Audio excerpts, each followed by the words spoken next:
So, is Josh Allen now the front runner for MVP? Can anyone stop the Detroit Lions from taking the NFC?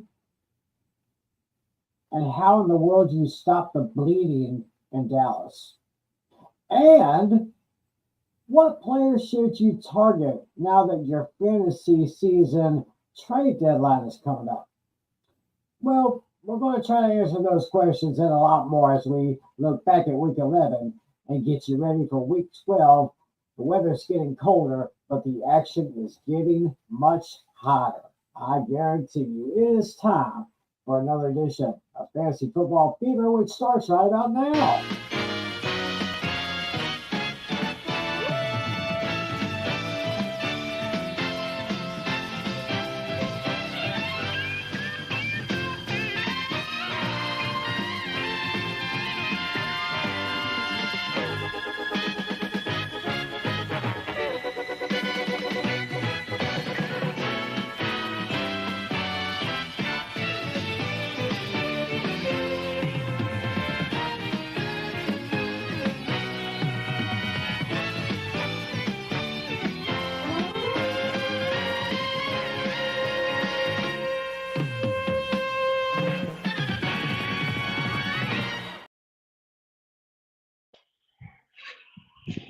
Well, hello again, everybody. Welcome to another edition of Fantasy Football Fever. It is Tuesday, November 19th, 2024. Wherever, whenever, and however you're watching, thanks for making this one of your week. My name is Tim McClelland, and with me again, walking the streets of the Empire State, is the one and only John Flynn, the host of the Hooked on Sports podcast. Flynn, how are you doing, sir?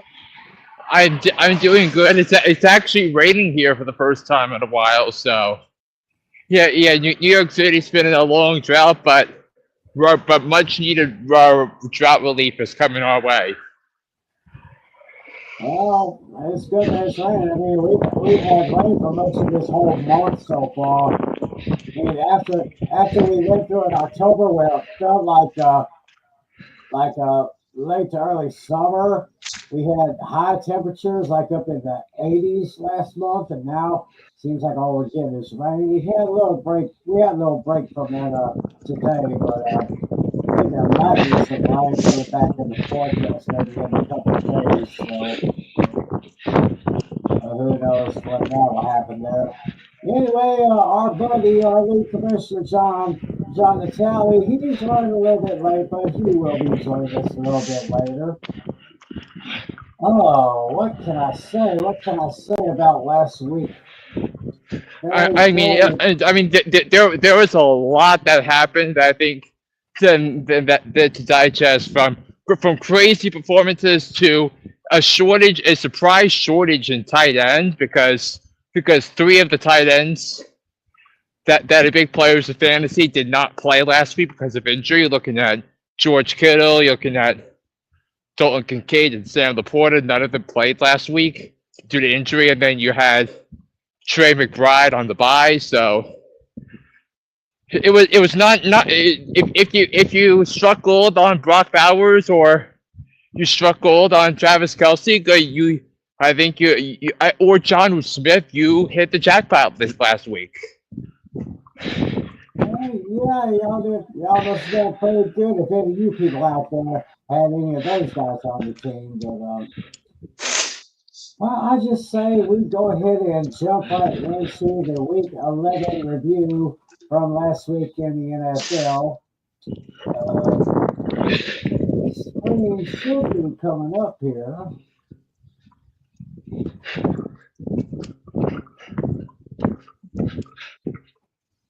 Hold on. Let me get that again. Let me see here. Get that.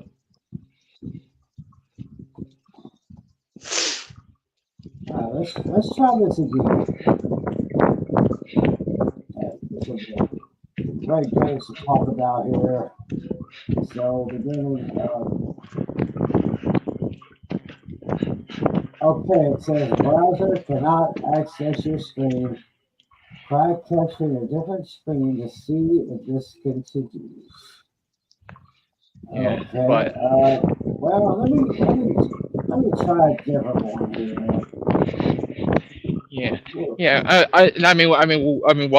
While you're doing that, we can we can start to hit the road running on some of the games from last week. But the big story for Thursday night football and fantasy, there were two big stories. The first was another dominant performance from Saquon Barkley, 198 all-purpose yards, two touchdown runs of 20 plus yards, and he registered over 33 points in PPR settings last on Thursday night.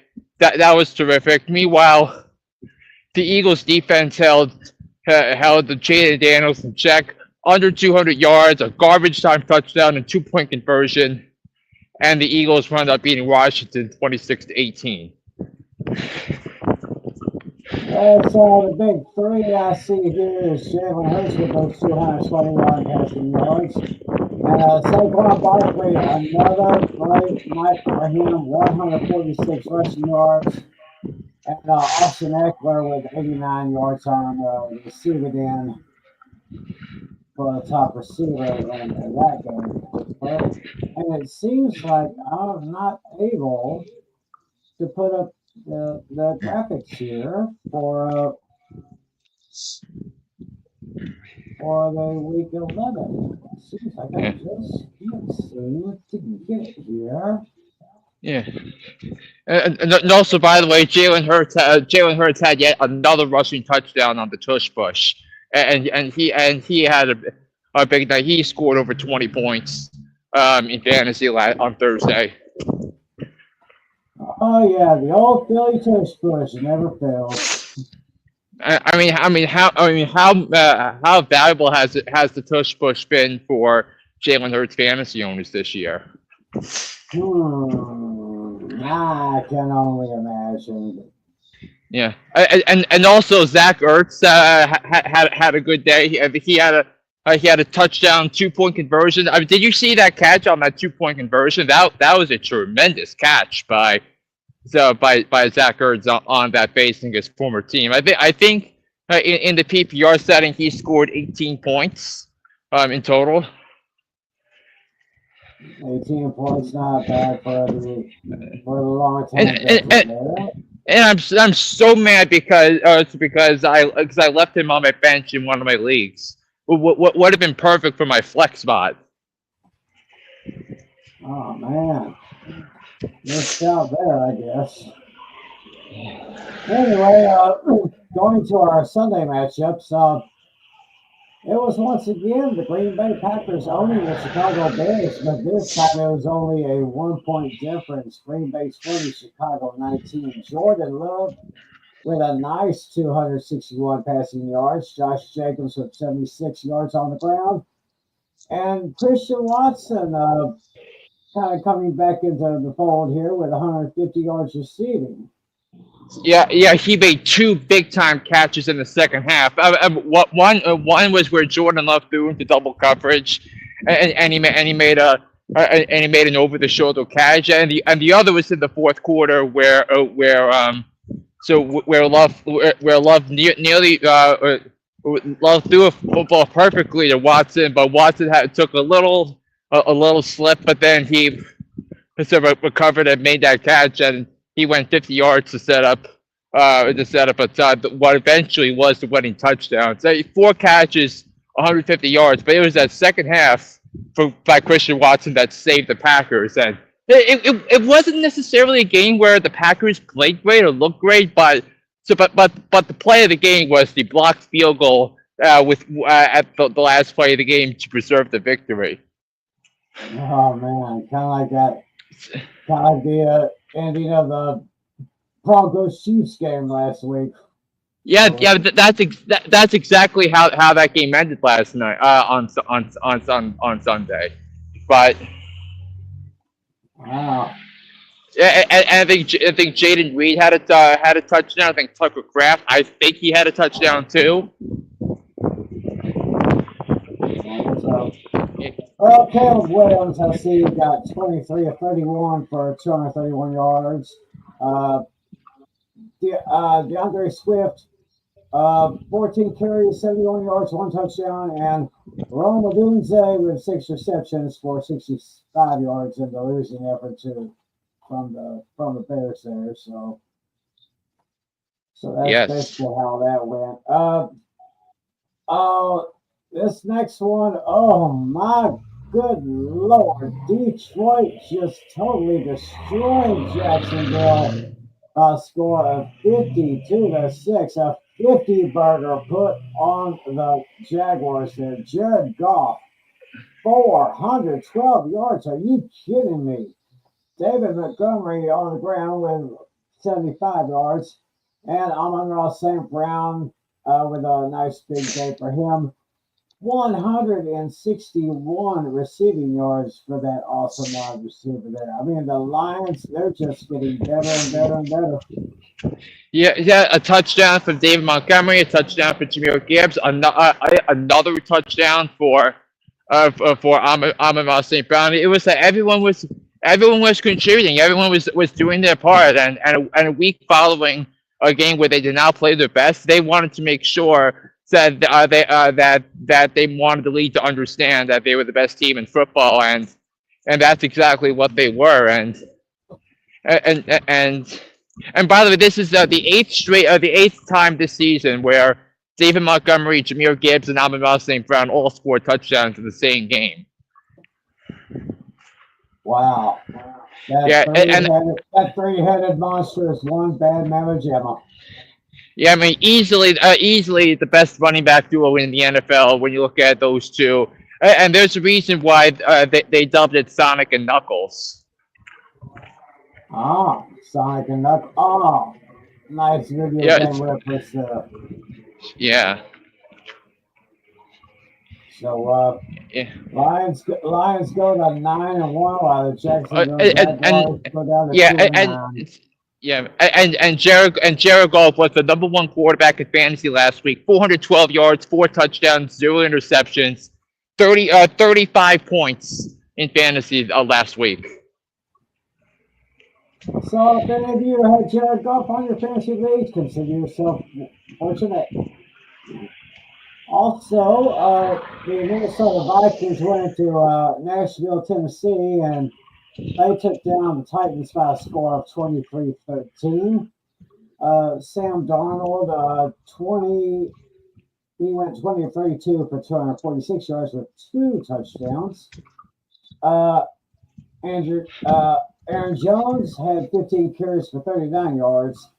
And Justin Jefferson had 6 receptions for 81 yards. Meanwhile, Will Levis went 17 of 31 for 295 yards, 1 touchdown, and 1 interception. And Will Levis also was the leading rusher from Titans, just 7 carries for only 18 yards. So, not really much to say on that one. I mean, there wasn't. The reason why I labeled that game as the garbage game of the week in our picks because I didn't think there was going to be much explosiveness. I mean, you have 2 stingy defenses. The Titans are going to be a tough matchup against running backs the rest of the season. So if you're a Joe Mixon fantasy owner, I think I would start him based on how reliant the Texans are on Joe Mixon contributing to the game. But it's not going to be easy going up against that Titans run defense, which is pretty stiff. Yeah, it's going to be very stiff there. So that was one of the few blowouts that we had here. Going to Miami, where the Vegas Raiders came in and got taken down by the Dolphins, 34-19. Nice day for Tua Tagovailoa, 288 passing yards. Devon Chan with 73 rushing yards, and there he is again. Brock Bowers, probably the best tight end that no one's talking about. 126 receiving yards for this young man. In addition, 13 catches and 1 touchdown too. So he was the number 1 tight end. He was actually the number 2 tight end in fantasy this past week. And and he had another great performance.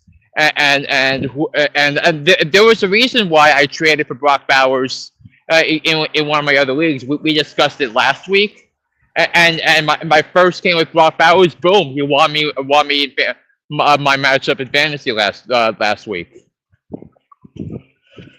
Meanwhile, Minshew Mania, he went 30 of 43 for 282 yards, 2 touchdowns, and 1 pick. Jacoby Myers had just 1 carry for 20 yards. And Johnny Smith for the Dolphins, he contributed with 6 receptions for 101 yards and 2 touchdowns. Yeah, I mean John Smith, 28 points. I think he had another great performance by a tight end. So it's like the managers that had John Smith or Brock Bowers or Taysom Hill won their matchups this week most likely. Yeah, most likely they did.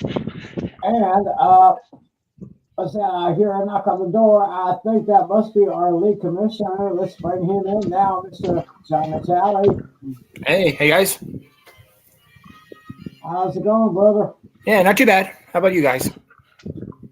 We're doing okay. We're just going back over the games that happened last week. We covered Washington, Philadelphia, Green Bay, Chicago, Jacksonville, Detroit, Minnesota, Tennessee. We just finished talking about Vegas and Miami. Oh, nice.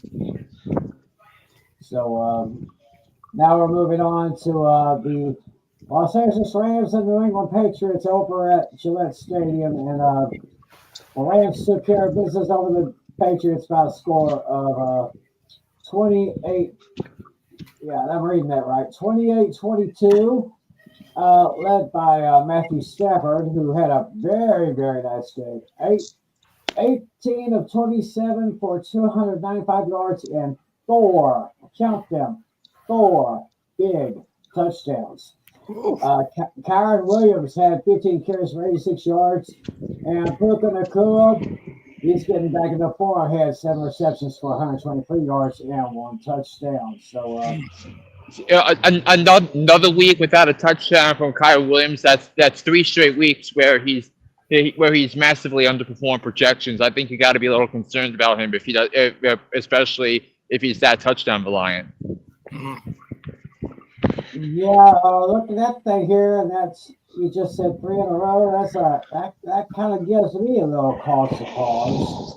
And I mean, I think that was my concern with Kyron Williams and why I didn't draft him, because I feel like if he doesn't score a touchdown, he's not going to give you much, and especially when you have a pass catching options like Kupp and Nacua that he's not going to get much traction in the passing game, especially if the Rams are leading games like this where they don't need that. They don't need the checkdowns when you have 2 of those guys on the same team and a quarterback that can throw the ball deep. So right. That's been my concern with Kyle Williams all along. Despite the fact they came up short, Drake May had a very nice day. 30 of 40 for 282 yards, 2 touchdowns with 1 interception. Ramondre Stevenson, 20 carries for a total of 73 yards, and Kendrick Bourne with 5 receptions for 70 yards and 1 touchdown. They're losing that. Yeah, I think the Patriots, any quarterback, any football observer has to be encouraged with what they're seeing out of Drake May. Meanwhile, the Saints did a number to the Cleveland Browns, taking them down by a score of 35-14. Looking here, Jameis Winston, 30 of 46 for 395 yards, 2 touchdowns. Derek Carr, 21 of 27 for 248 yards, 2 touchdowns. Nick Chubb, 11 carries for 50 yards. Tyson Hill, 7 carries for 138 yards and 3 touchdowns. And 208 all-purpose yards from from Taysom Hill. 22 yards through the air, 138 yards on the ground, and 50 yards receiving. So he had a monster day. He was the fantasy MVP this week. 41 points. And like I swear there's one game every year where Taysom Hill is turns into a fantasy god, and this was the week he does it against one of the worst secondaries in the what has been one of the worst secondaries in the NFL this season. Mm-hmm. And as far as top receivers in this game, Jerry Jeudy, 6 receptions for 142 yards, 1 touchdown. And Marquez Valdez-Scantling with 2 receptions for 87 yards and 1 touchdown, and the losing effort to the Saints. That's 2 consecutive weeks of strong performances from MVS. And it coincided right after the Saints fired Dennis Allen. Coincidence? Maybe. I mean, unfortunately for our owners of Derek Carr, the Saints are one of the 6 teams off this week. All right. So, we got a message from one of our guys, Dino. Andrew, going to beat your team this week. Who's Andrew going up against this week? I'm not sure. I think me. Okay. We'll do a preview on our fantasy games here a little bit. Meanwhile, those Jets just came up 1 point short. They lost out to the Indianapolis Colts by a score of 28-27. Let's see the numbers here.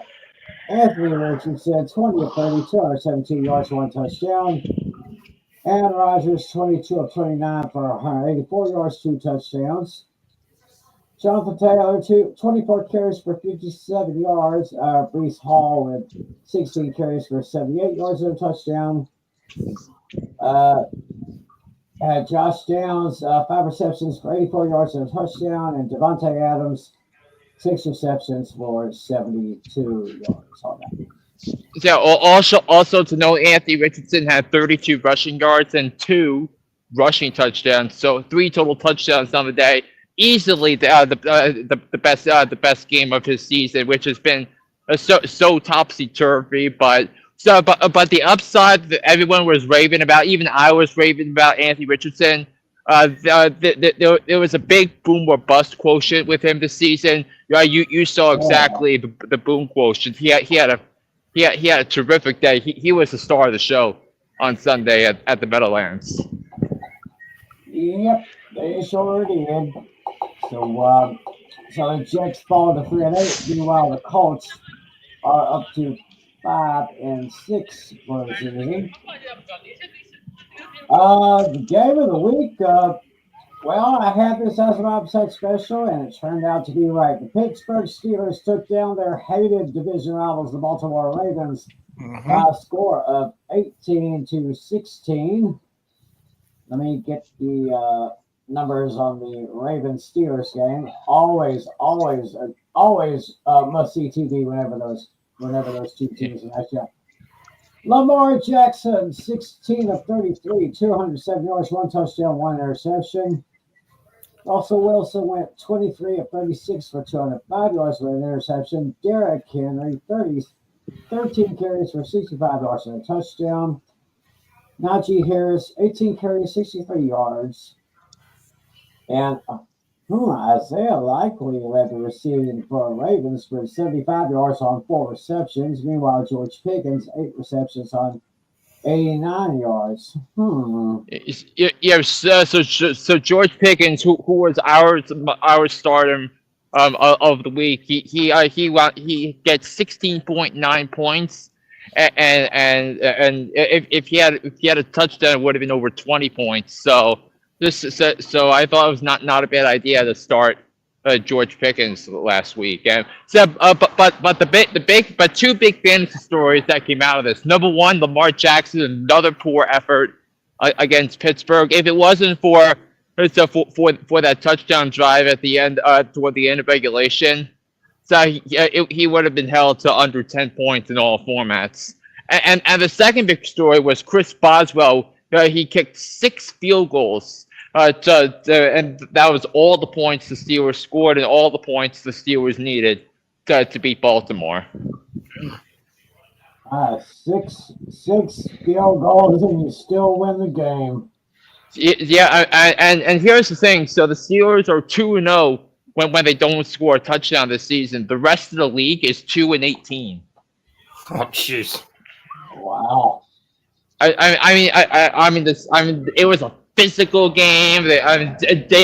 Derrick Henry did not have a good game either. He was held to under 15 points for the second straight week, and it was all sorts of awesome for the Steelers defensively, holding Baltimore's 2 fantasy stars in check.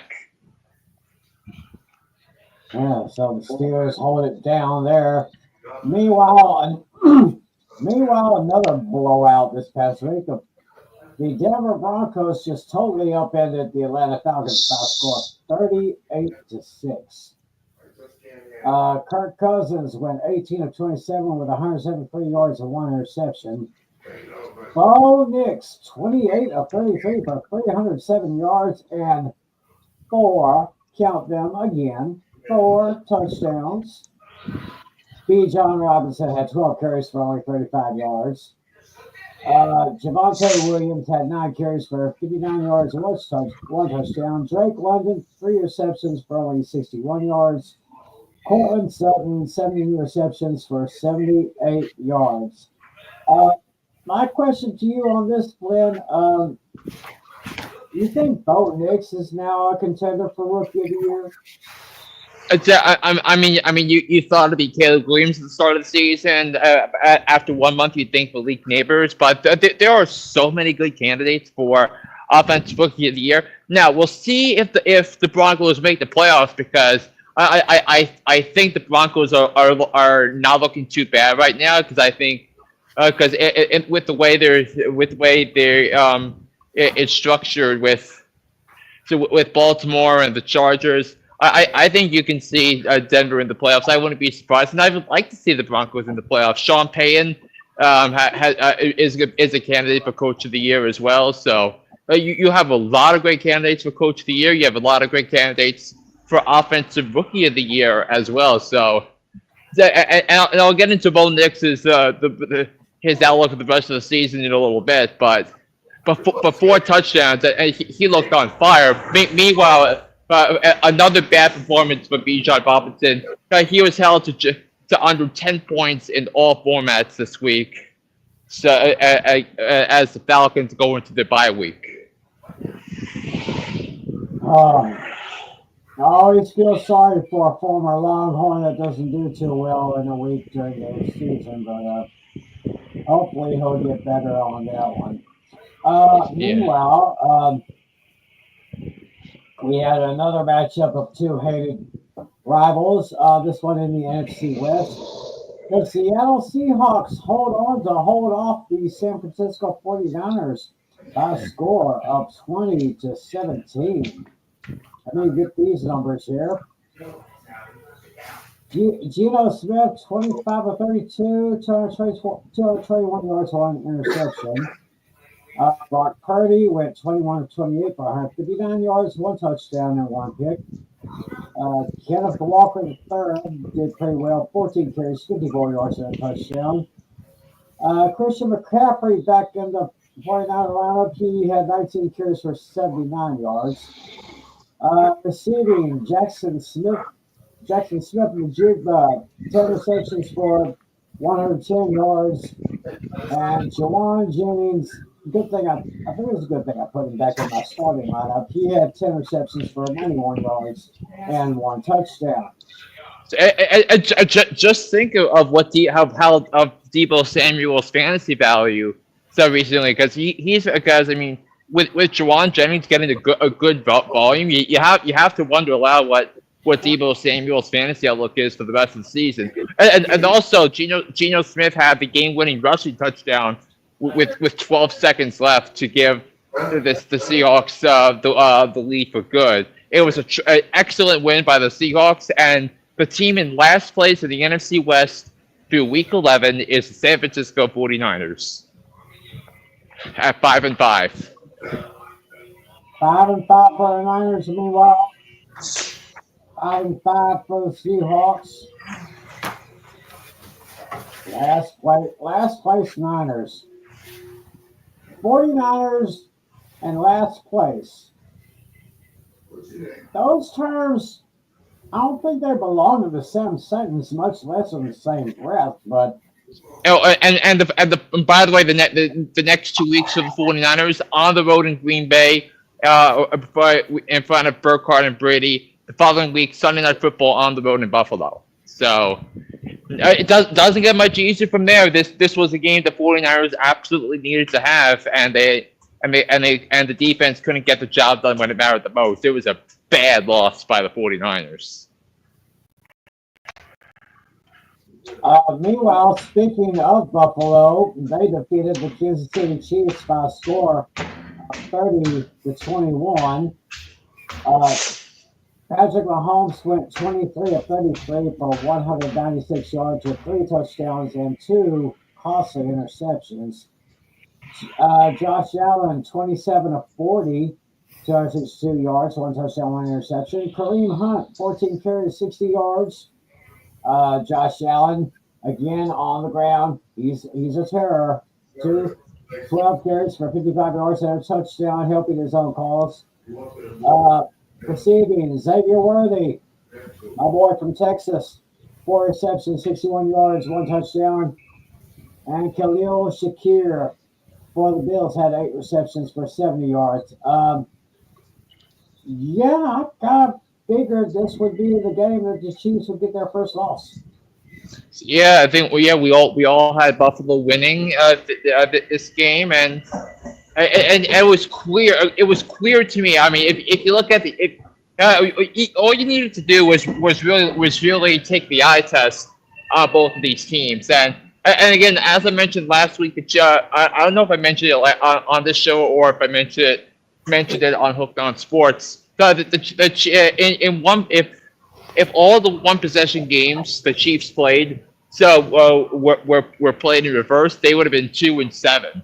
So they were due for a loss like this, and they're 9-1, and I would argue the Steelers look better on the eye test than the Chiefs right now. So the Chiefs are vulnerable. I think the Bills exposed them for the weaknesses when you look at them stopping the run, when you look at lack of a playmaker. I mean, not having Rashee Rice has been big. I mean, I think the Chiefs dearly need Isaiah Pacheco back in the worst way as well, because they're not as effective in running the football when he's there. I mean, because a big reason why the Chiefs were able to win the championship last year was because they were able to run the ball effectively, and that's what they did with Isaiah Pacheco. So we're looking at maybe Black Friday next week, a week in Friday for the Chiefs, but that's far from a guarantee right now.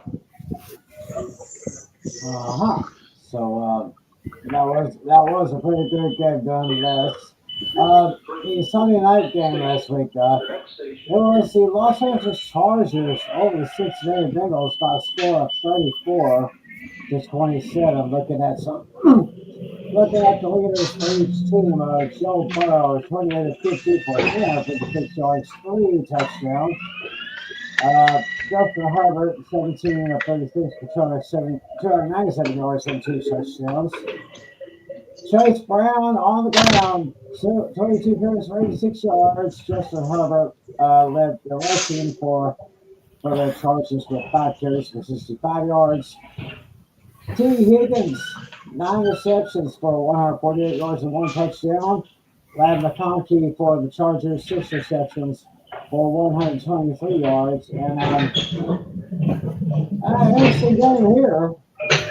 It was a fun game because it was a fun, talented, topsy-turvy game that the Bengals couldn't stop anybody on the Chargers in the first half, and when it mattered the most, that the Chargers looked like. I think the Chargers are the most physical team in the NFL. They can beat up on anybody anywhere. That's the mentality of a hardball coach team. You saw it. You saw it with the 49ers. You saw it at Michigan, with Michigan winning the national championship last year, and now you're seeing it right here with the Chargers. They are a dangerous team, and I don't think anybody wants to face the Chargers in the playoffs. They have a lot of the ingredients that I'm looking for in a team that can win the Super Bowl, and I think the Chargers have a lot of it. But as pertaining to the Bengals, Jamar Chase had a great day. T. Higgins had a great day. Each of them scored over 25 points in PPR formats. They were a big reason why the game was competitive, and Joe Burrow was excellent as well. But J.K. Dobbins salvaged his fantasy performance with the game-winning touchdown with less than 30 seconds left, and it was a great game. Right under the heater. So. Great game. Chargers are now 7-3, and the Bengals dropped to 4-7. And then last, and definitely least, at least on my end, the I-45 showdown where, as expected, the Houston Texans totally destroyed the Dallas Cowboys by a score of 34-10. CJ Stroud had 23 of 34 for 257 yards, 1 interception. Cooper Rush actually went 32 of 55 for 354 yards, 1 touchdown, and 1 interception. The star of the game, Joe Mixon, 20 carries, 109 yards, and three touchdowns. Rico Dowdle got 10 carries, but for only 28 yards, which once again proves Cowboys have the worst rush offense. Nico Collins got 4 receptions for 54 yards. C.D. Lamb, 8 receptions for 93 yards. It was basically the Joe Mixon show. Yeah, three touchdowns. He two rushing touchdowns on I think his first 2 drives, and then he put the icing on the cake with his 3rd rushing touchdown in the 4th quarter to cement that game. 35. I believe he scored 30 over 30 points. So he had a big day, and he's instrumental in the Texans' success this year. Very, very much so. So that's basically the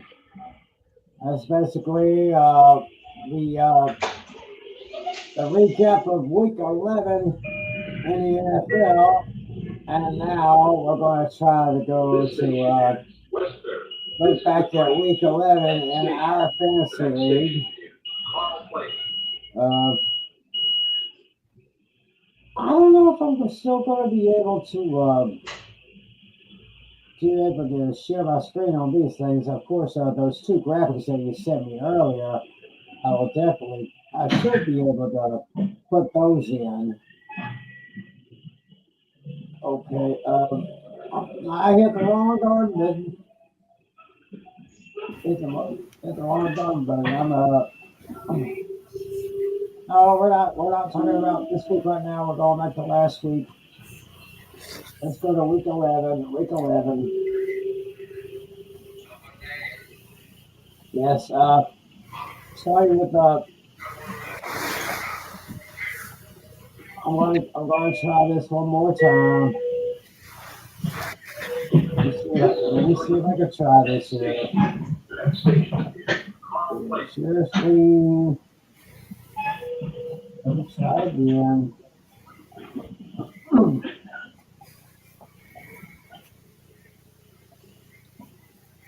Well, anyway, my matchup with Adam, I defeated Adam by a score of 134-28 to 103-94. I got underperformed with CJ Stroud, basically because it was all Joe Mixon. And I had Joe Mixon on my starter. I got 35.3 points for Joe Mixon. I got 13.3 from Najee Harris, 18.9 from J.K. Dobbins, 15 even from Zach Braun, 13 points from Cameron Dicker. Meanwhile, Adam got 15.84 from Patrick Mahomes, 10.5 Derrick Henry, 17.6 from Austin Eckler, 23.1 points from Jawan Jennings. George Kittle didn't get a darn thing. Roquan Smith got 13 points. He could have gotten more points from Brock Purdy if he had put him on the starter. 18.36 points left on the table there. And 16.7 left on the table for Zach Ertz. Meanwhile, I had 14.2 on the bench from Brian Robinson, 14.8 from Xavier Worthy. And somehow I knew I should have started Bo Nix because he left 28.78 points on the table for me. But of course, I started Stroud, but I started Stroud not knowing how big of a night Joe Mixon was going to have. So that's fortunately for you, that didn't matter. You still got the win. Yeah, I got to start. I mean, at least I had Joe Mixon. Oh yeah. On my team. So I think he was the second highest fantasy point person this week, or third, something like that. Yeah. Natale, you looking at the scores? Yeah, I can pull that up. Yeah, I'm having trouble trying to share my screen on here. All right, no worries. So, I guess I'll recap mine. Dino trounced me this week. This is my first blowout loss of the season. Yeah, Dino beat me 146.94 to 128.38. I think Lamar Jackson had his first bad game, like Flynn mentioned. He only finished with 14.88 fantasy points. Joe Burrow had a monster game. That's what led Dino to his victory. 29.4 fantasy points with 356 yards and 3 touchdowns. Kenneth Walker was wishy-washy for me, but he did salvage the day with a touchdown, 54 yards and a touchdown. Josh Jacobs did very good for Dino, 76 rushing yards and a touchdown. Let's see. His big winner, Dino's big winner this week was Cooper Kupp with 6 catches, 106 yards, and 2 touchdowns. Damn, Andrew, accepting that trade. I could have had a win. Coulda, woulda, shoulda. Yeah. But what went wrong for me, this was actually kind of a surprise. Sam Darnold did better than Lamar Jackson. 23.64. Yeah. He had 246 yards and 3 touchdowns.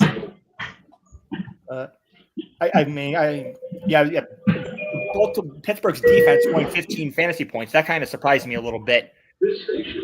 Yeah, I mean, Terrell Austin, the defensive coordinator, had a great plan for Boswell. The Steelers have had Lamar Jackson's number over the years. Yeah. I figured I was going to continue the hot hand to go with the Chargers defense. It started off well, but then in the fourth quarter, it just fell flat. The Chargers only finished with 3 fantasy points. Wow. And then Evan McPherson missing 2 field goals for me. That didn't. Oh my gosh, those were big misses. Both in the fourth quarter. So and either one would. If he made those field goals, the planning of that last drive would have been a whole lot different. Yeah. For me, it probably wouldn't have mattered because the Bengals were red hot in the fourth quarter. That led to my loss. Yeah, but it's because Dino had Joe Burrow. Yep. That's what I'm saying. He had a hot fourth quarter. Yeah. I guess I could recap Flynn's next. Flynn Yeah, had a I narrow gotta use victory. the receipt anyway. So, All right. so Natalia, if you'll just keep going, and I'll be right back. All right, sure thing. I guess I'll do yours. You had a narrow victory against KC, 133.74 to 122.38. Let's see. Somehow, Jayden Daniels, he might be falling apart a little bit. He had. Yeah, I'm pretty concerned. That's what's it now? 3 weeks in a row where he's not played well, and I think one thing that Jamie Eisenberg of CBS Sports mentioned was that very similar to his days with the Cardinals. Cliff Kingsbury was dynamite in the first half of the season, but then once the league figures out how to play him, he doesn't make that adjustment. So I'm a little concerned right now about Jayden Daniels and. Mm-hmm. Yeah, what went wrong for KC was he missed out on swapping tight ends. As Dalton Kincaid was ruled out, had he swapped his tight end in time, he would have won because Jonas Smith of the Miami Dolphins, that was his backup. Oh. He had 6 catches, 101 yards, and 2 touchdowns. That was for 24.1 fantasy points. I know that was a killer. Yeah, because the problem was Dalton Kincaid was ruled out at the last minute. Yeah. But luckily I had Jamar Chase again to save the day. Yeah, and Saquon Barkley had even more points. Yeah, 3.8. Yeah, but to be fair, I felt pretty good about that matchup because of the Saquon performance, but it was Jamar Chase's performance that basically solidified it. Victory for me. So now I'm 9-2, and I will clinch the 1 seed with if I win any of the last 3 matchups. Yeah, you just need to win in either a loss by one of the other 7-4 teams, either a loss by me or a loss by Tim or a loss by Dino. That'll clinch it too. No, but the thing is, I have tiebreakers over all 3 of you. So right, that's what I said. That's what I said. Or that's what I said. I used the word. Yeah. Or. It's not or all 3 of you lose at the same time. Yeah, just one of us has to lose. That's it. Only one of us. Let's see if I lose and Tim wins. If Tim wins out and I lose out, he's the 1 seed, and I. Oh, that's right. I forgot Tim owns the tiebreaker over you. I forgot about that. No. But what I'm saying, he'd be 1 back with 2 to play. That if Tim wins out and I lose out, he'd be 10-4 and I'm 9-5. Oh, right. Yeah. Let's see. Probably the biggest blowout of the day was Lucas ended up beating Alex. Lucas was the highest scoring person, I believe. Yeah, Lucas was by far the highest scorer of the week. He had 178.38 fantasy points. Wow. Let's see. Who was his biggest performer? Oh, yeah. Chris Boswell was his second. Yeah, he had 24 fantasy points. Let's see. His big performer was Amon-Ra St. Brown. He had 11 catches, 161 yards, and 2 touchdowns. Yeah. And Jared Goff also had 4 touchdowns, four receiving touchdowns there. And then David Montgomery had 2 touchdowns. Yep. Touchdowns all over the place here. Yeah. There was basically nothing Alex could have done about this because, let's see. I think the Texans was his second highest performer, actually, surprisingly. Yeah, I have the Texans defense in my other league too. It's not because the defense I drafted in that league was the Browns defense. But the Browns have been terrible. I couldn't trust them anymore. And so then I see the Texans defense matched up against Dallas and Cooper Rush, and I took advantage of it. Right. And then the final match was David against Andrew. Andrew was starting off well, but then the hot hand from Puka Nacua changed everything. Puka Nacua had 7 catches, 123 yards, and a touchdown. Yeah.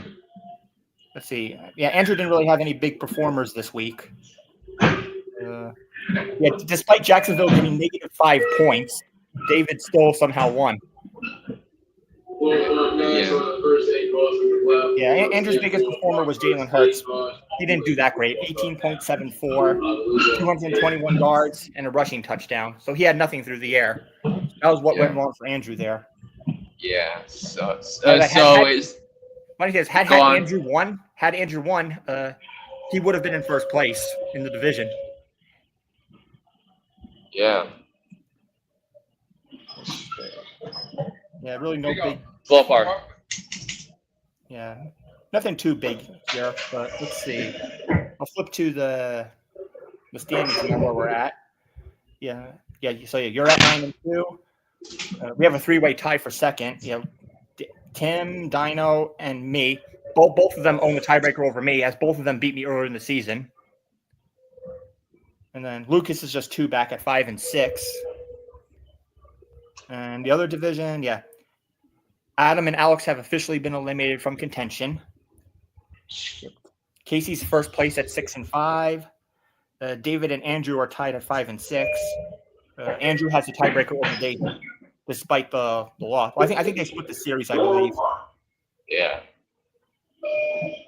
So next tiebreaker will be points. Yeah, Andrew has the edge in the points. Yeah. Let's see. Looking at the playoff bracket right now, how the playoffs started today. You and Casey would be on the bye. The number 3, and then Tim would be the 3 seed facing the 6-seeded Lucas, and I would have a rematch against Dino. Yeah. All right then. So why don't we take a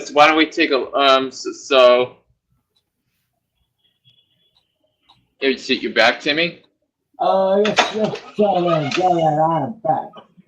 Yeah, All right. So were you able to fix your browser situation? No, I don't think so. I don't know why it's acting up like this. Mm. I'm not sure, but we have Dashy who has a question here. Gentlemen, in my fantasy league, I have Fantasy Plus recommending trading me a trade J.K. Dobbins for Puka Nacua. I don't plan on trading Dobbins. Anyone else I should trade for Puka Nacua?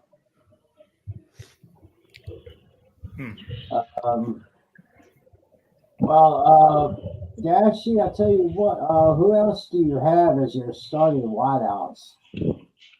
Give us some names, and we'll probably see if we can answer that question for you. Yeah, I mean, if it's J.K. Dobbins and Puka Nacua, if it's a straight one-on-one swap, if you're getting Nacua, you got to do it. Oh yeah, for sure. Yeah, but just let us know who you have, and we can make a better assessment. But right now, I guess we're probably saying Nacua. Boy, shut that right there. So we're going. Are we going to the hot topics now? Or? It's not. I think because we just recapped all of our matchups and took a look at the standings. So I think I clinch the 1 seed if I win this week with 2 weeks to spare. Oh, that's right. I forgot to preview the matchups. Oops. We were on our way to doing it. I got it. All right, so lead the way, Natale. My bad. Let me figure this out. All right, let's go to week 12. All righty. Yeah, so we're at 3 weeks away from the end of the fantasy regular season. I'll start with mine popped up first. So I'll start with me. I'm facing Alex Putnam. Right now, my current projection is 136.1 to 85.3 for Alex, but Alex has to make a swap because the Bills are on a bye.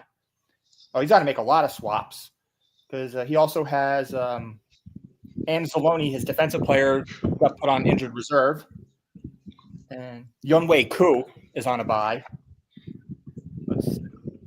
Yeah, but Alex's season is pretty much over. I mean, he's been eliminated, I think. So I don't know if he's going to be doing it. So it feels like you're going to get another easy win. Yeah, because his highest, quite frankly, yeah, most of his players is only projected in the 10 range. Nick Chubb, Jalen Waddle, and Tank Dell, and David Njoku. They're all anywhere from 10 to 10.6, so nothing too high there. His highest projected player is Christian McCaffrey, 20.6 fantasy points. And I have to make a swap because I have Evan McPherson on the bye for the Bengals. Yeah, this is a super bye week. 6 teams are on a bye. Right. Yeah. See, my highest projected player is Lamar Jackson, 23.1. This one might be a bit aggressive. James Conner is projected to finish with 17.4. Yeah, I mean, Seattle's had problems stopping the run all year. I mean, because if you looked at that was the game where Tyrone Tracy, when the Giants played Seattle, that was the game where Tyrone Tracy began to break out. So and Seattle's had problems stopping the run all year. So he's got a good matchup this week. Yeah, so we'll see. And then so as of right now, Pacheco has not yet been removed from IR. Let's just see if there's any news. Let's see if there's anything news about him practicing or not. No, nothing. Yeah, nothing yet. Yeah. I mean, well, the Chiefs are playing on Sunday, but I think what they're going to do is I think they have to activate him before the Black Friday game against the Raiders. Yeah. Should he get activated, I'll probably bench DeAndre Swift. That's probably my best bet. Yeah, I mean, in the one league where I don't have Jamar Chase, I'm 6-5, and I dearly need him back. Ooh. So because I'm not getting much production from elsewhere on that roster. Heck, in the 2 leagues where I have Jamar Chase, this one and one of my other ones, I'm 9-2 and can clinch the number 1 seed with the win this week. Mm-hmm. Yep. Speaking. So of, I mean, that's how valuable Jamar Chase has been. Yeah. Yeah. Speaking of yours, your matchup is next on the list. You're facing Adam. Currently, Adam is projected to win at 122.9 to 113.8. But you have to make a move as you have your defensive player on a bye. Yeah, and also if you look down on the bench, I have 3 players on buys that I already swapped out. Yeah, yep, you did do that. Yep, you put Jamar Chase, Alvin Kamara, and Drake London on your bench there. Let's see. So right now, you're keeping Jayden Daniels as your starter. He's your highest projected performer at 22.5. I mean, to be fair though, for all the struggles that Jayden Daniels has had, he's got the gift of the Cowboys this week. Yep. And then, on Adam's side, his highest projected player is going to be Derrick Henry. He's projected to have 18.1. So, if your matchup is not settled by Monday, then you'd have to wait it out because he has 2 players playing on Monday. I don't think you have any. Okay. Yeah. So if you're trailing by Sunday night, then you have to wait till Monday to find out if you win. Yeah, he's got Derrick. Yeah, and as you mentioned, I have to pick up a defensive player. Yeah. Yeah. And then so nothing too terribly big over there. Let's see who's next. All right, next we have Dino and Andrew. Dino is projected at 128.9. Andrew at 121.9. Let's see. The highest projection for Andrew's side is Jalen Hurts, 20.4 fantasy points. They're playing the Rams for Sunday Night Football. And on the other side, just barely by 0.2 of a point, Dino's highest projected performer is going to be Josh Jacobs, 15.6. Yeah, and the Packers. Yeah, and the Packers are playing San Francisco this week. Ooh, yeah, that's going to be a good one. Yeah, I mean, Josh Jacobs has quietly fallen under the radar this season, but he's having a terrific season for the Packers. Yeah, this might be a bit of a risk, but as of right now, Dino is benching Aaron Jones. Aaron Jones hasn't had a great week in like 3 or 4 weeks, so. Yeah. And Aaron Jones like last good week was I think before Minnesota's bye in week 6. Yeah. Well, this could be a good move because he's starting Tyrone Tracy in his place. Yeah, I have Tyrone Tracy in both. I think in both of them. I know definitely in one of my other leagues. So like my RB2, I had to choose between Tyrone Tracy and Chuba Hubbard. But I think Tyrone Tracy is going to get more. Is going to get a heavier workload. But even though Tampa's rush defense is pretty solid, the Giants' offensive line has actually played pretty well in terms of run blocking the last several weeks. So I'm gonna start him in my other league. All right.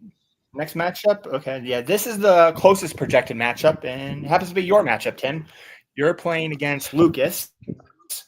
Right now, Lucas is projected at 130.1 to Tim's 124.4. All right. And then right now, your biggest projected player, he had a hot week last week. Let's see if he does it again. Joe Mixon is your highest projected player at 18.4. Got a favorable matchup against the Titans. Yeah, I would get it with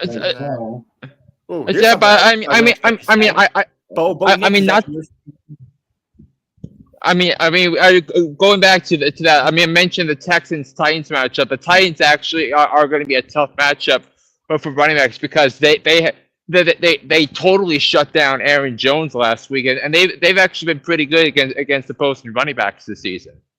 But I just think the feel hasn't been there, but I think the results have only been showing up the last couple of weeks. True. So. Let me see. Here's something I never would expect to say. Bo Nix is your second highest projected player, 17.7. 17.7, Bo Nix. Then you might have a little tight end situation. Yeah, I have Sam Laporta or Mark Andrews. That's going to be Sam Laporta or Mark Andrews. Ooh. I mean, right now you got to play Mark Andrews because Sam Laporta didn't play last week because he was hurt. Right.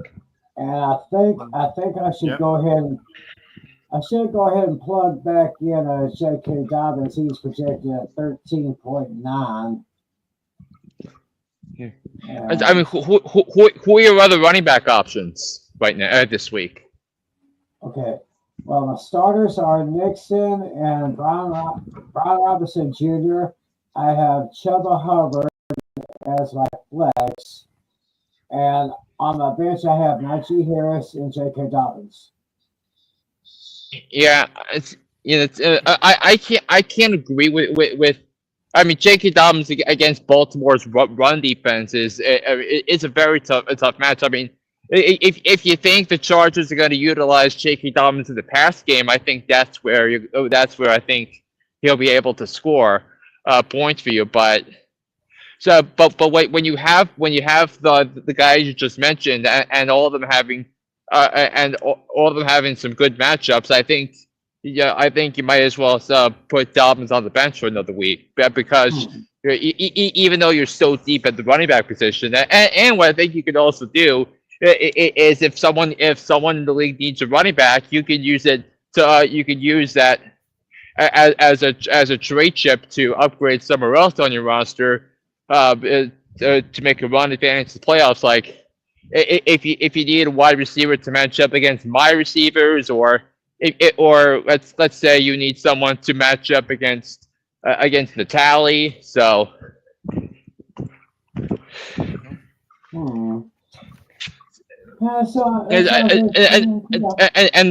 Yeah, because in my other league, because I mentioned the Brock Bowers trade that I did. Yes, so I traded. I had to give up Najee Harris as part of that package deal to get Brock Bowers. So and it was a situation where I already had 3 or 4 solid running backs already, so I could afford to do that. So, but if you're not willing to give up on some expendable trade chips, you're not going to be winning fantasy championships. That's just how it's going to go. Right. Just about done here. I'm just going to quickly look at Lucas's side. Yeah, Lucas's highest projected player. I think I might have said it already, but just in case, it's Amon-Ra St. Brown. He's projected at 16.5. And then you got Jared Goff, 15.7. We got an interesting matchup here for quarterbacks. Jared Goff versus Bo Nix. So we'll see on that one. Then looking at the bench. Ooh, Lucas is benching Jordan Love. That could be interesting. Well, as of right now, yeah. Ooh, I can understand that. They're playing against the 49ers. But the 49ers have been poor this season. But I think Jared Goff is the easy play here because he's got the Colts and a seemingly defunct Jets team nearly beat them if it wasn't for some great catches by Alec Pierce and Josh Downs in the last 2 minutes of that game. So yeah. So I think his moves here look good. He has DJ Moore. Yeah, a lot of sense from a Lucas standpoint. Yeah, looks like he made some good decisions on the bench. He has benched DJ Moore and Ladd McConkey. They're his other bench players. I mean, Ladd McConkey is actually. I think he's got a good matchup because Baltimore's pass defense is pretty bad. So, I think Ladd McConkey. I think he definitely. I mean, he's been getting better as the season has come along. I think if you look at the Cleveland game, making some big plays against Cincinnati last week to set up the victory.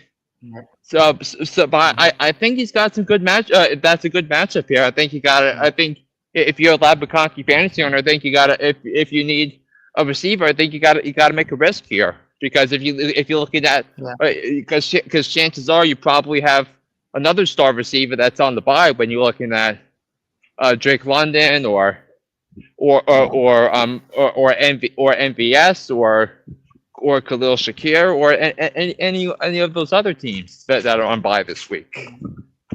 Yeah, but his other starters though are Nico Collins and George Pickens. Both of those, I don't think I would sit either. I mean, he's definitely starting Pickens. Yeah. Well, that means it's either Nico Collins or Ladd McConkey. One of them is the odd man out, and everyone was McConkey. Yeah. So I mean, who does he have as his flex right now? Pickens. Yeah. So he's got depth at the receiver position. Yeah, I think that kind of explains it. So like Tim, here's an example for you. If you think Lucas needs a running back, I think you might want to try to see what you can get out of him from a wide receiver's perspective. Wait, let me see who he has at running back. His running backs are Jonathan Taylor, David Montgomery, and let's see. No, that's all he has. He doesn't have any backup running backs. Well, Interesting. I think that's an opportunity right there, maybe. An opportunity for you to upgrade at wide receiver. Right. And an opportunity for Lucas to upgrade at running back. Then thinking it's a win-win for both teams. Because right now his bench is DJ Moore, Jordan Love, Ladd McConkey, Harrison Butker. Although he could technically move him to the IR slot, which he has not done as of yet. Right. TJ Watt, Tucker Kraft, and Kirk Cousins. A couple of these are definitely droppable, though. Yeah. I think you could drop TJ Watt and well, it depends if Butker comes back or not. Well, Butker he can move to the IR slot. And then there's that. And then there's one matchup left. Not really too much to say here. It's David against Casey. We got 103.7 for Casey to 57 for David. David has 6 empty slots to play with. His highest projected performer is Devon Achane at 18.7. And for Casey, his highest projected player is Justin Herbert for 18. Casey has a couple empty slots he has to work with, his tight end and his flex. Well, Casey should easily be able to Joey Smith. I'm looking at David's lineup right now. Oh my gosh, he has got tons of players on the bye. Mm-hmm.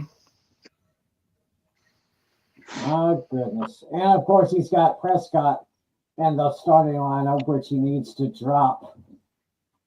Because, of course, Prescott's on the IR right now. Mm-hmm. So, David, you got a lot of work to do, buddy. And then, Casey should easily start Malik Neighbors in the flex spot. Yeah. Yeah, that's all you got to do. Just put in his backup tight end, Joey Smith. And then flex, he has options. He has Malik Neighbors, Tyler Lockett, or Cade Otton. Yeah, Malik Neighbors would easily be the highest choice there. Yeah, so. And there we go. And that's week 12. Yep. All right, there you go.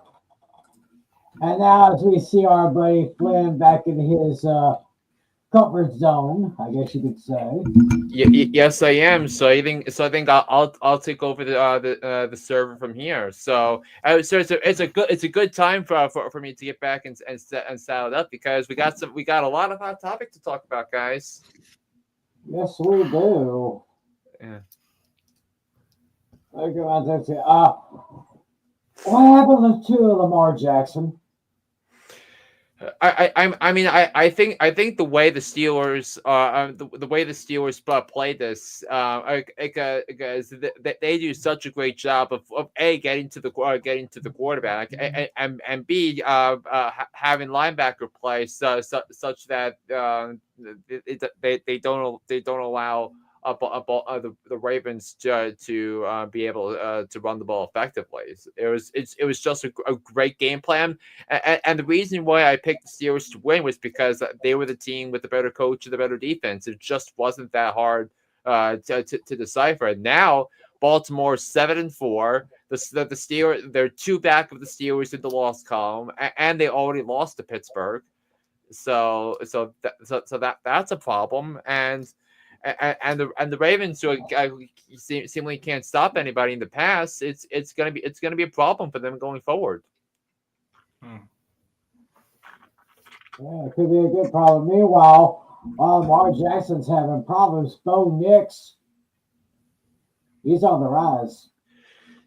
Oh my God, he certainly has another excellent performance from Bo Nix last week, and I think what's worthy of bringing up here. So, I mean, I can do that now because I'm home. I think it's worth bringing up Bo Nix's scorecard here.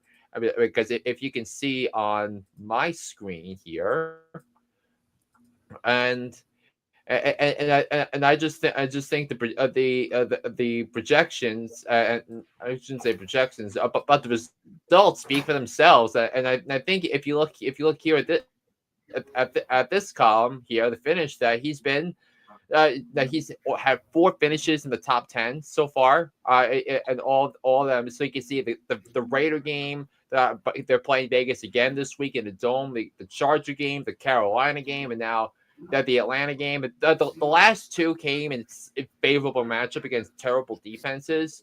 So, but if you keep looking, Cleveland, Indy, the Chargers, and the Bengals all in fantasy playoffs. Yeah. And 9 touchdowns and 1 interception over the last 2 weeks. So that's some good stuff right there.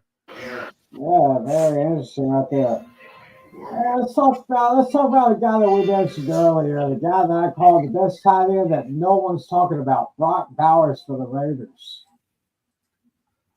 Yeah, yeah, most definitely, because Brock Bowers has been such a tremendous asset. As well. I mean, I really, but the thing is, I didn't have a good key as pertaining to his fantasy value, but if we bring up Brock Bowers so far, um, it's I'm gonna present my screen again here. If you look at the overall the picture here, so yeah, Mm-hmm. Brock Bowers currently is ranked number 2 this season in standard formats and in the PPR formats, and he's ranked number 1. Wow, Brock Bowers. Brock Bowers over Tim. George Kittle, Travis Kelsey, Trey McBride, K. Dot. Hey, I think this guy is on pace to be an All Pro within a year or so. And I I'm mean, very impressed. I already, I mean, Brock Bowers was such a big time player at Georgia, and now he was the 13th overall pick in the draft. He was the first tight end taken. Of course, he would not have been with the Raiders had they taken one of those quarterbacks. Wow. So any of y'all out there, if by chance, by some odd chance, that Brock Bowers is still available in your league, snatch him, take him. I mean, you're gonna have to give up a lot to give up Brock Bowers because his fantasy value, his trade value significantly went up. That thanks to his performance against Miami. And if you look at a game by game basis, I mean, look at hashes, in the inside the top 10. I mean, if we can get this up right now, but I mean these numbers are terrific. I'm actually impressed with his yards per reception. I'm very impressed with those numbers. Had I mean, it's 13.7 against it's kind of Carolina. it's no, I mean no, I mean it's kind of typical. But if you look at the target shares, he had 16 targets against Miami. Well, granted, the game scripts made it so because the Raiders were trailing most of that game, and they had to throw the ball to give themselves a chance to win. But against Denver, 12 targets. Against Pittsburgh, 10 Mm-hmm. targets. Against the Rams, 14 targets, 10 catches, 93 yards, 19.3 fantasy points. It's been something else. Yeah. This is a dangerous kid that I'm keeping my eye out on this guy here. He's gonna be something here. Probably one of the few real bright spots of the Raiders this year. So yeah, very impressive numbers from this kid. I know all you Georgia Bulldog fans out there are very proud of this guy. So Yes, yes, you would. all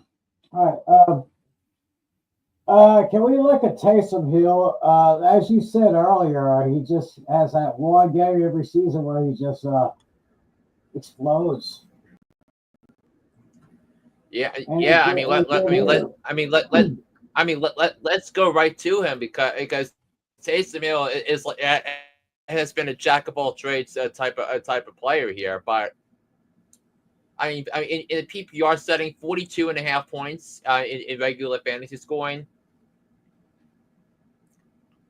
Um, but let's take a look at each of the last few years and the random matchup where he decides to go off. So obviously, you look at this matchup. Yeah, he had some good ones during the middle of the season last year, including 2 straight 20-point performances in PPR. But then he wasn't factored much into the attack.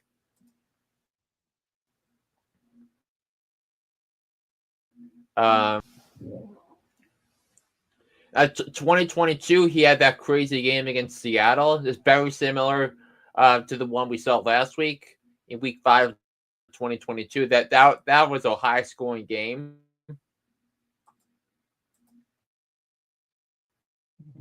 Back to looks like you're going back to 2021. If you look at 2021. I mean, he wasn't really ranked because he was in as a quarterback, but yeah, he had a couple of games with multiple touchdowns on that front as well, but yeah. So, and right now, is the number 12 among the tight ends in PPR leagues, right? Yep. Yes, sirree.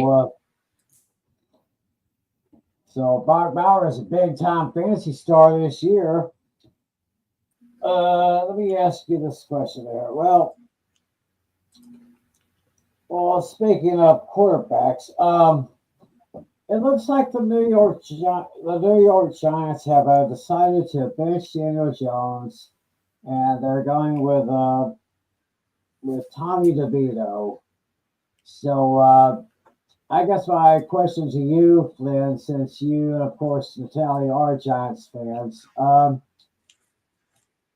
is this the last we've seen of Daniel Jones in a Giants uniform? Yes. I think there are a whole lot of different factors. And number one, Daniel Jones has not been good at all this season. He's been making so many mistakes. Has been missing a lot of throws that most NFL starting quarterbacks makes. And if you also go all the way back to the decision to draft him 6th overall in 2019, everyone thought it was a bad pick. And yes, and his contract season proved was a fluke. He got paid because he won a road playoff game against the 31st ranked defense in the NFL in 2022, and he stunk up the joint ever since. So the Giants are obviously making that decision. Obviously, if you look at the financial situation, that he has a $23 million cap hit. Yeah, and he has a $41 million cap hit for next year as of now, but they can actually save as much as $30 million of that cap hit if he doesn't it as opposed to first a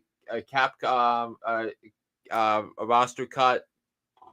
And also he has $23 million injury guarantee that the Giants would be on the hook for if he gets hurt in practice or in a game. So not only has he been relegated to the bench, he's now the 3rd string quarterback behind Tommy DeVito and Drew Lock. So it was clear about that. Now the question, a real question becomes: is there real intention behind this? Because I think some insiders are saying that this is that they think Brian Daboll is coaching for his job of the next 7 games. I disagree with it. I want Shannon Daboll back next year, but but just think about how much John Mara has really tried to sell the myth that Daniel Jones was going to be another Eli Manning. Now, to Daniel Jones's credit, he hasn't run away from the press. He's taken accountability. He is a professional about this, but sometimes you need results, and the results just were not there for the New York Football Giants this season. But But now comes Tommy DeVito, and I think from a fantasy perspective, he's actually quite an interesting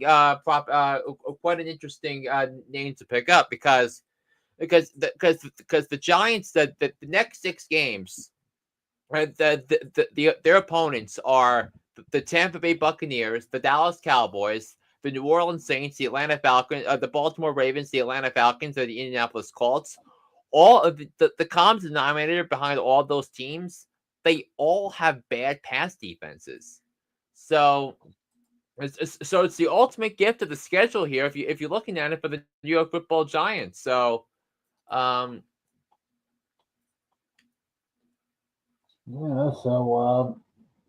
take a look at some projections this week for Mr. DeVito. Looks like according to Fantasy Pros, I'm looking at his numbers here for week 12. Probably about 13.7 fantasy points, give or take a point or two. yeah, I think a lot of it has to do with his sack rate last year and his QBR ratings. Both weren't particularly good. Right. But I think DeVito's going to be a different quarterback than he was last year because I think what Dable's going to do is he's going to try to get him to get the ball out quicker and make faster decisions. On ESPN he's projected at 15.2 points. It's so I think you look at that from that perspective. And he's as you mentioned, DeVito will be facing a Tampa Bay defense, which I'd say maybe shaky or above average, maybe. Yeah, I is essentially yes. Yeah. So Tommy DeVito is in, and Daniel Jones is out, and you just can't play a guy like Daniel Jones. Cannot play with him. Cannot win with him. Cannot coach with him. Can't do it.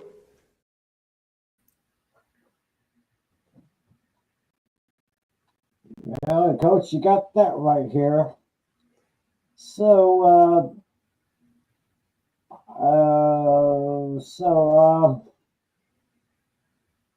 I guess now we can go to and I think there was more news that broke today was that the Jets fired Joe Douglas, their general manager, and I was like, whoa, that took me a little bit off guard, but I listen. Joe Douglas turned turned the worst roster in the NFL to one of the best in a 3-year span. But the big things were he missed on his franchise tackle pick, and he missed at the quarterback position too. He drafted in the 2021 draft, which was a bad year to draft quarterbacks because of the COVID. Everybody had to play a different schedules, easier schedules, so it was impossible to evaluate. And he drafted Zach Wilson with the number 2 overall pick 3 years ago, and that was the thing that was going to cost him his job. But the Jets are going to get a big time downgrade at the general manager position because if you look at John Idzik and Mike McCagnon and how the Jets have just botched everything for so many years, and now the Jets are going to get somebody who's not going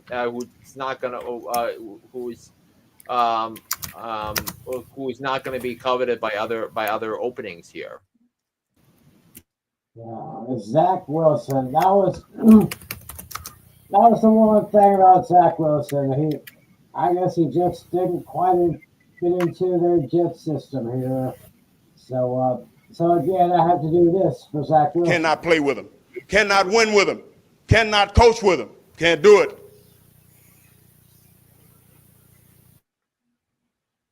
Yeah, so that's a good, okay. All right, so we got Natale back with us now. Anything I'm missing as far as our hot topics? Uh, well, I guess I got one more question. I got one more kind of a question here. This is definitely a hot topic. Who do you think is now the MVP? Do you still think it's Lamar Jackson, or could it be Josh Allen?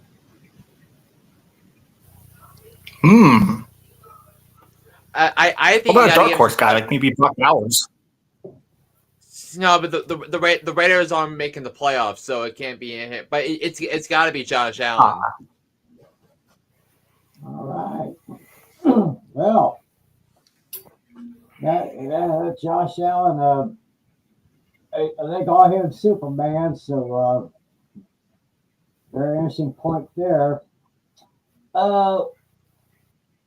With a fantasy football trade deadline coming up here very soon, I think if I'm not mistaken, it's next week.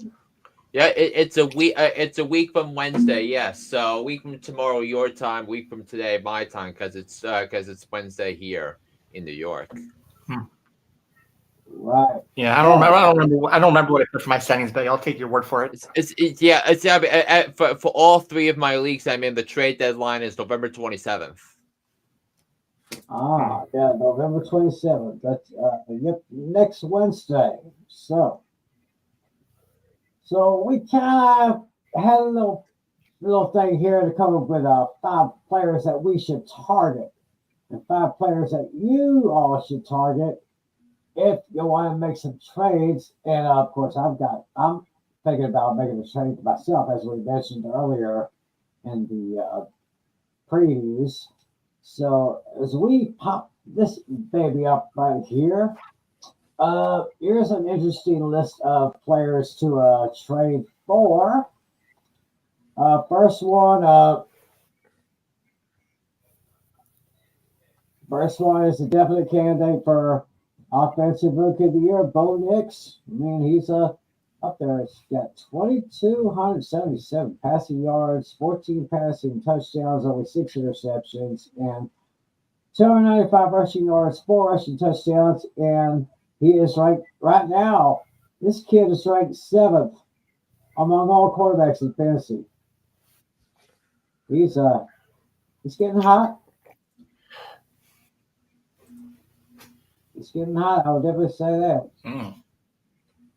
I noticed I see two running backs. I got a running back and a wide receiver, both for the Giants. We got Tyrone Tracy Jr., who, well, actually, I have him on my list as well. I made a list of 5 guys here. Tyrone Tracy, he's on my list. 545 rushing yards. He's got 5.1 yards per carry, 3 touchdowns, and he has caught 18 passes for 117 yards. Right now, he's ranked 32nd among running backs in fantasy right now, and his teammate, Malik Neighbors, he's ranked 13th among wide receivers with 61 receptions for 60 yards. What is that, 60 yards, or is that? Yes, it should be 603 yards. Okay, so that's just a little topographical error right there. 603 yards with 61 receptions and 3 touchdowns. 13th ranked wide receiver in fantasy. Lad McConkey for the Chargers. 43 receptions for 615 yards, 4 touchdowns. He is just below Malik Labors at 18th among the fantasy wideouts. And Trey McBride, tight end for the Arizona Cardinals. He's got 47 catches for 554 total yards, 1 rushing touchdown, and right now he's the 7th ranked tight end among fantasy players. Very interesting list right there. Yeah, and actually, it was interesting. So I used because I used the same graphic template I used for the March special we did of rookies that can make the next step in year 2, and I just happened to have 4 rookies on this list. Ooh, wow. Next, Tracy, Neighbors, and McConkey, right? Whoa. Yeah, And I think and let me see about Trey McBride too. Is he a second-year player? I think he is. so.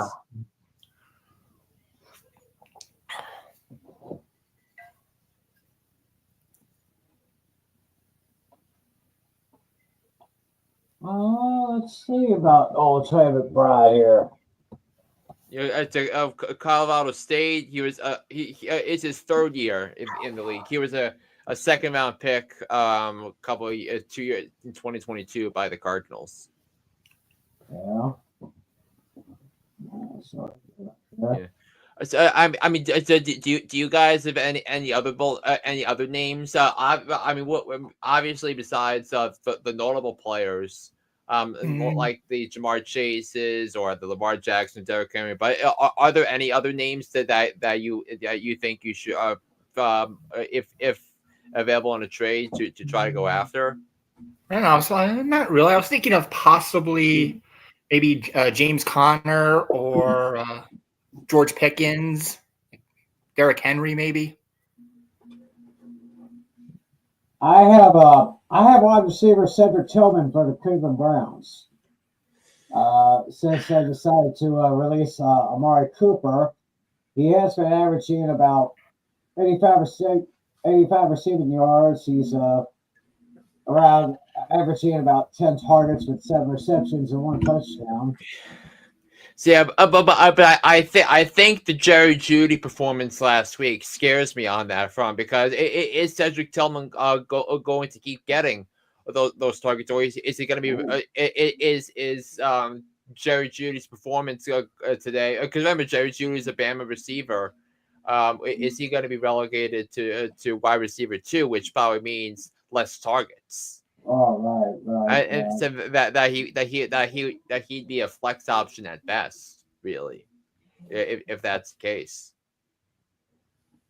Well, I also have another wide receiver, K. Dotton from Tampa Bay, with the injuries to Mike Evans and Chris Godwin. He's been that's a great point. With the tight end, and I do want while I still have my tight end list up, I do want to bring up his numbers, and his stats on Fantasy Pros because believe it or not, I'm looking at that, but Cade Otton right now is the number 5. It has had the 5th most points of tight ends this season so far.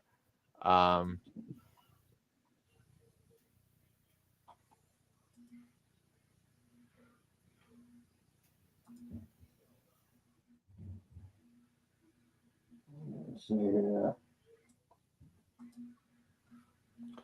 Yeah, and thing is, like week 7 was the week where Evans and Godwin got hurt, so for gatekeeping purposes. Yeah, so I may have K. Dotton on one of my fantasy leagues, so I may have to double check on that one. Yeah, and of course, and look at his matchups the rest of the season. Those are some pretty good ones for him. Giants, Panthers, Raiders, Chargers, Cowboys, Panthers again, and New Orleans again. Yeah, I'd say favorable. Yeah, I would tend to agree with that. One of the easiest schedules any of the tight ends, probably the easiest schedule any of the fantasy star tight ends have. So I'd give put him in there right there. I'd probably maybe pick up Nico Collins now that he's back in the lineup with Houston there. Yeah, you'll definitely have to trade for him. Have to trade to get him.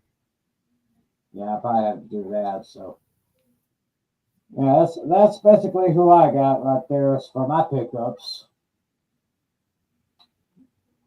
Okay, we have a guy, Champy. He says Trey McBride, best tight end in the NFL? I mean, he's definitely up there. Yes.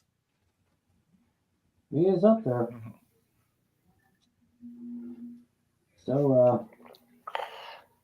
So with the trade deadline coming up for next week for many fantasy players, think about those trades. Think about who you want to take. Pick up, sit down. Deadline's coming up because fantasy playoffs will be coming up pretty soon before you know it. Yeah, in most settings, everyone's done the last week of the regular season since week 14, and week 14 is another week where 6 teams are on bye this week. That week is as well, including Baltimore, Denver, Houston. All those teams all have bye weeks, so a lot of fantasy stars are off that week. Washington too. Oh yeah. So you got to get ready because, like I said, fantasy playoffs are coming here. They're going to be here soon before you know it. Playoffs? Don't talk about it. Playoffs? You kidding me? Playoffs? Yep. It's true, Coach. Yeah, I can't wait to start off the week 15 show like that in 3 weeks. Yeah. Mm-hmm. All right. So I guess with that being said, it's time to do some thinking because I think it's time for a little trivia time here. Dashy sent us a trivia question earlier. I will show that one in just a moment. However, my question has to do with successful rushing quarterbacks. So, guys, think about this one. Now, of course, right now, probably the 2 best rushing quarterbacks right now is Josh Allen and Jalen Hurts. I'm sure we'll all agree on that. I mean, Lamar Jackson is the case too. Oh yeah, so we can put Lamar Jackson in there too.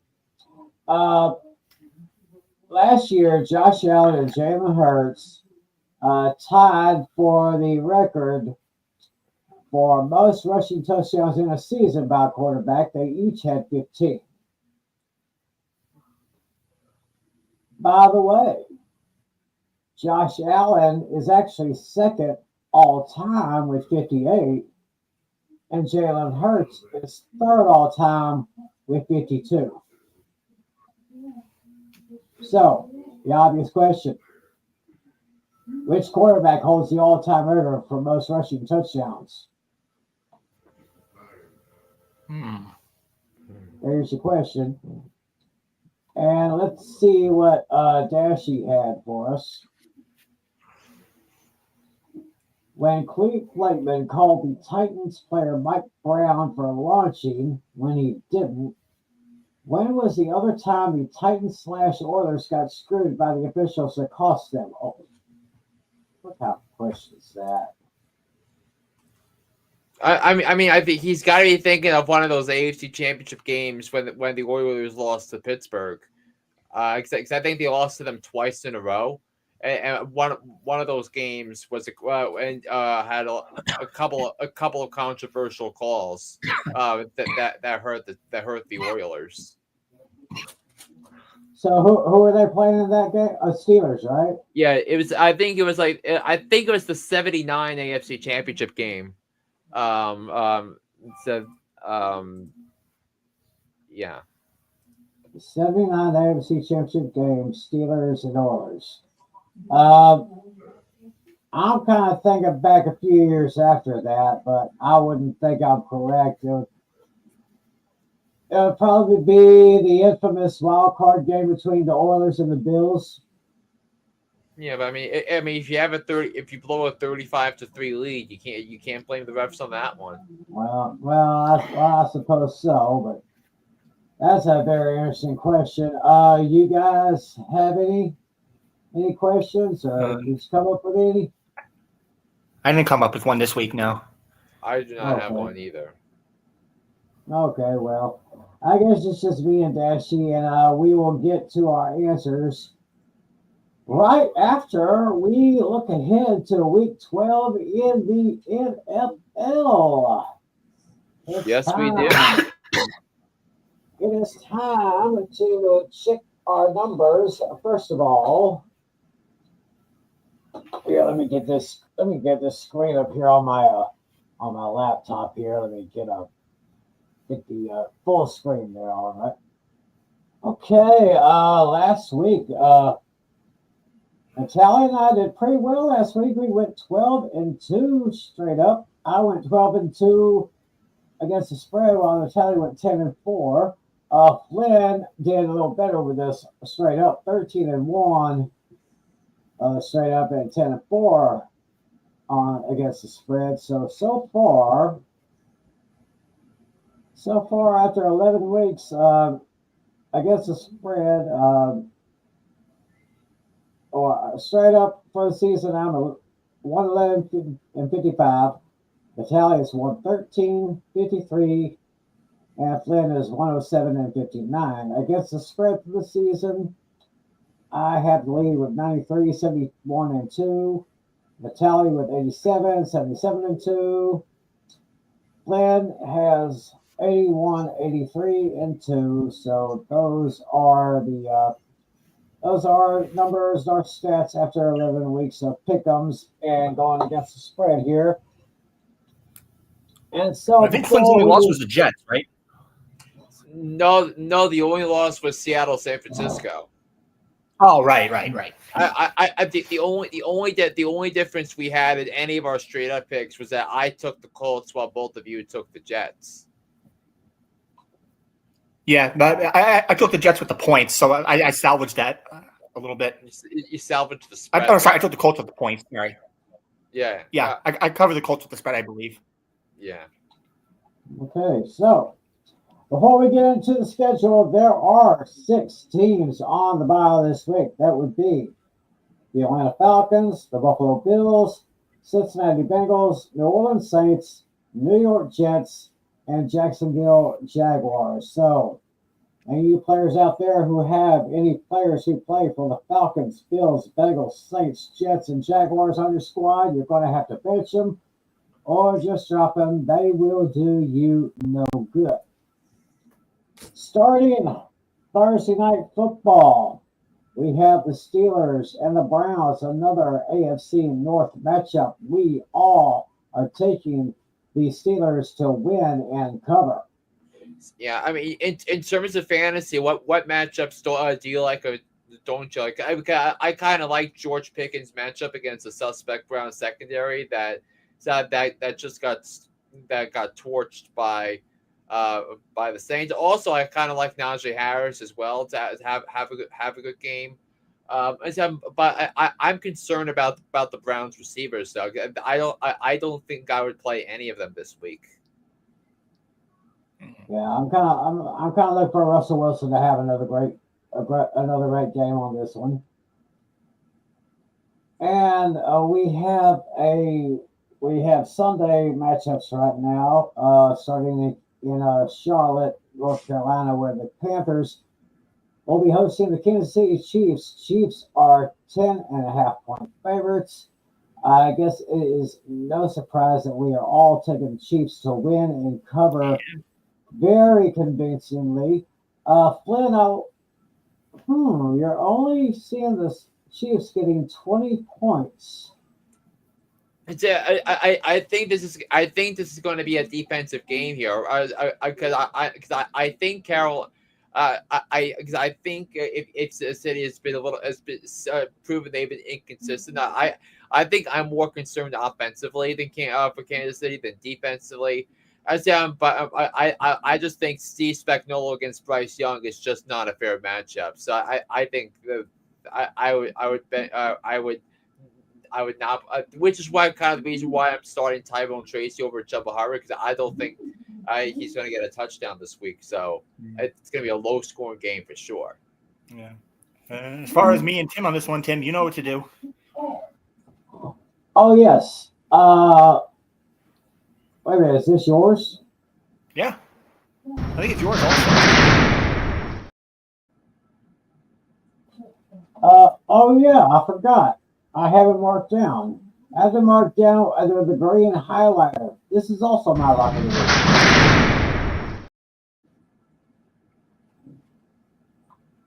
Moving on to Chicago, where an NFC North matchup, Vikings and Bears. Vikings come in at 3-point favorites. Flynn and I are taking the Vikings, while Natale is taking the Bears. Now, would this be yours? I don't think you mention that because I think it has to be greater than 3, and it's just Okay, 3. so nothing. Yeah, this was my coin flip game basically. Yeah. So also this game it was close to be my garbage game, but I couldn't pick any because all these matchups were intriguing. So for the first time this season, I do not have any garbage games. yeah, I didn't really see a garbage game, and truthfully, I didn't see an upset special this week for me. So interesting matchups indeed. Houston is at home against the Tennessee Titans in an AFC South matchup. Houston comes in at 8.5-point favorites. We are all unanimous with the Texans winning and covering, as well as all of us agreeing that Denver, coming in at 7.5-point favorites, will take down the Colts in Indianapolis. And we are all not yet. Go on. And yeah, It's we can keep going. Miami is at home against the Patriots in an AFC East matchup. Miami is 7-point favorites. We're all taking the Dolphins to win, but this is actually my main point spread game of the week. I believe Drake May could have a great game. He'll come up a little bit short. I got Dolphins 27-21. I'm taking the Dolphins with the win. I'm taking the Patriots for the points. We have the Giants at home against the Tampa Bay Buccaneers. Tampa Bay comes in at 5.5-point favorites. We're all taking the Bucks to win. Flynn's taking the Giants to cover. Yeah, I think the Giants are going to be more energized this week with Tommy DeVito starting, and Tommy DeVito's got a good matchup. Malik Neighbors has got a good matchup with the Bucks a little banged up though. Well, though we will need to see if Mike Evans comes back this week because I think that'll help a little bit. But Tampa's pass defense is simply not great. Maybe Todd Bowles makes an adjustment after the bye week, but I kind of like those matchups. I also like Rashad White this week. Going up against that Giants' porous run defense. So that's what I'm thinking with that one. All right, then. Oh, we got the old rivalry here. The Dallas Cowboys going to Washington to take on the Commanders. Commanders are convincing 10.5-point favorites. We're all taking the Commanders to win and cover convincingly. And I guess with some of y'all wondering why I'm wearing this garb here, I'm basically saying I will not wear another Cowboy shirt or cap until we get another win, which I'm not sure of right now since Tommy DeVito is starting with the Giants, and the Giants play against the Cowboys on Thanksgiving Day. Tommy DeVito against Cooper Rush at 4:30 p.m. on Thanksgiving Day. What a matchup! Oh, another interesting tidbit: Giants and the Cowboys. They're the only teams left without a win at home. Wow. Very, very interesting right there. Yeah, and my start of the week is in this game. I love the Terry McLaurin matchup in this game. Terry McLaurin only had 1 catch for 2 yards over 10 yards against Philly. He is very much due for get rights correction game. Correction towards the norm. So I think with that, Jayden Daniels, I think he has a bounce back game. So I think all that leads me to this being my lock of the week. Aha. I got you on that one. Anyway, moving on now. AFC West matchup. The Broncos are traveling to Vegas to take on the Raiders. Broncos, 5.5-point favorites. We are all taking the Broncos to win and cover convincingly on that one. Very interesting NFC matchup here. Green Bay is at home against the 49ers. Natale and Flynn are taking the Niners to win. And I am taking the Packers to win right now.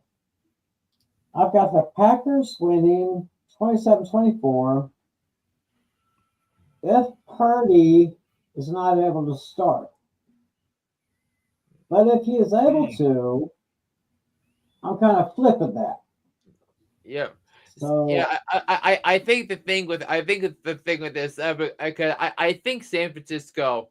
I think the thing with the Niners is that they've been losing a lot of close games. So I think the talent is definitely there, but I think it's that the Packers didn't look good against the Bears. They didn't look good on the eye test. I think if it's a good team coming off a loss against a team not looking great coming off a win, I think you got to go with the team coming off a loss and to bounce back and win. So that, but yes, this game was the toughest game of the week for me to pick because I think the Packers are well coached, but then you have to remember Shanahan is on the other side. So in this game, I'm looking at Christian McCaffrey to have his first real game of the season that made him where he looks like a fantasy MVP. I'm looking at a big game from Jawan Jennings as well. I'm looking at on the other side. I'm looking at a big game from Jordan Love against a suspect San Francisco secondary. So I'm looking at Christian Watson, Jaden Reed having good games again. So that's where I'm looking at on that one. all right. NFC West matchup, Cardinals at Seahawks. Seahawks are 1-point favorites. Natale and Flynn are taking the Cardinals. I am taking the Seahawks. My philosophy is if it's like only one or less favored, just go with the home team. So I'm just taking Seattle, even though I believe Arizona will keep it close. Yeah, I just think the Cardinals are the better team right now. They have better options. Yeah, Kyler Murray he's the more physical quarterback. And he just has better weapons all around right now. Yeah, and also Arizona coming off a bye, and you're looking at James Conner. I'm looking for Marvin Harrison Jr. To bounce back. I think and him going forward. I think the Cardinals are the better team right now. I think that they're 6-4. They're first place in the NFC West for a reason. It's due to coaching. It's due to the play of the offense, doing enough defensively to win, and doing things that lead to teams making the playoffs. Interesting. So I'll kind of keep my eyes on that one. Arizona's definitely on the rise. In Los Angeles, the Rams are going to be at home against those Eagles. Those chickens are 2.5-point favorites, and all of us are saying fly, chickens, fly, all taking the Eagles with the win and the cover there. Yeah, I mean, think of all the fantasy stars that are going to be featured in this game: AJ Brown, man. Saquon Barkley, Kyron Williams, Cooper Kupp, Puka Nacua, Dallas Goedert. All those guys are going to be featured in this game. But I have this a low scoring game because I think the key is to keep the other offense off the field because this is the type of game that in theory should be a shootout. That you're not looking at mistakes offensively. You're not looking at teams protecting the football. So it's going to be reverse psychology here. But I wouldn't be surprised if both teams score in the 30s. I'm just going to go lower scoring because I think it's going to be longer drives and fewer possessions. Yeah, so that'll be the Sunday night game on NBC and Peacock. The Monday night game on ESPN, Baltimore Ravens at LA Chargers. Baltimore comes in at 3-point favorites. Natale and I are taking the Ravens to win and cover. And Flynn, I see you've got the Chargers winning this one, so I guess this is your upsets. Well, it's only 3 points. Yeah, it's basically a pick 'em. Really, but I do think the Chargers. If you look at the eye test the last 3 weeks, I think they're the better team. They're the team with the better coach. They're the team. I'm right with better coaching, better defense, and also it's the Harbaugh Bowl. So both Harbaugh brothers in each other. Yes. Yeah, if I'm not mistaken, this is the first time the two coaches have gone head to head since the Super Bowl back in 2012, where the Ravens got the best of the Niners, where John beat Jim. Wow, I had totally forgotten about that. Thanks for reminding me, John and Jim. Yep, the team with the better coach, better better defense, and really, I think better coach, better defense. So I'm looking at Justin Herbert to have a big game. I think Lab McConkey is gonna have a monster. I think he's gonna have 100 yards receiving and a touchdown. I'm looking at I'm looking at and then on the other side, I think Derrick Henry is going to play better, as does Lamar Jackson. But I just think the Chargers are the most physical team in the league, and I think if these two teams were to meet right now, it were to meet in the playoffs. Even if the game was in Baltimore, I would take the Chargers. Interesting.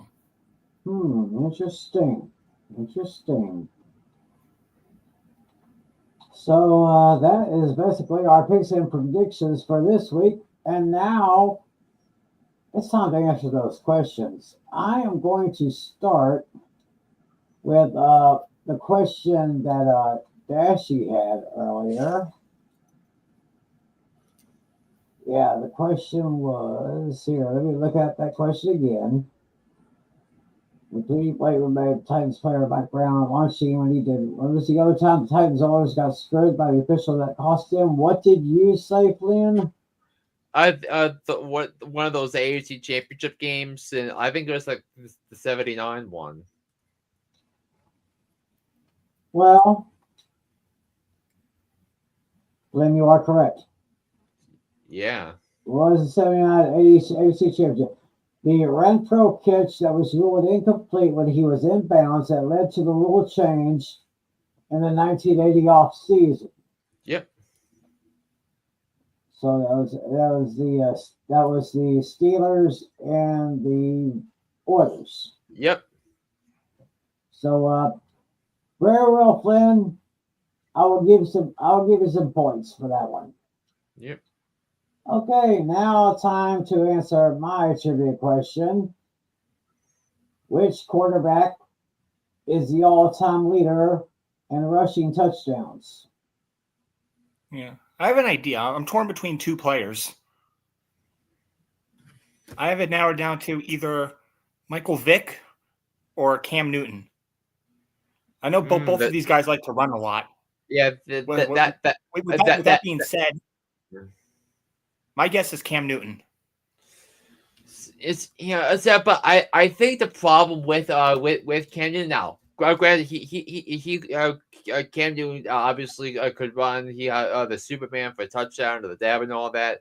But I think my thing is that I don't think his career was long enough. So I'm gonna go with somebody who was a mobile quarterback and gave opposing defenses a hard time with his scrambling ability. So I'm gonna go with Randall Cunningham.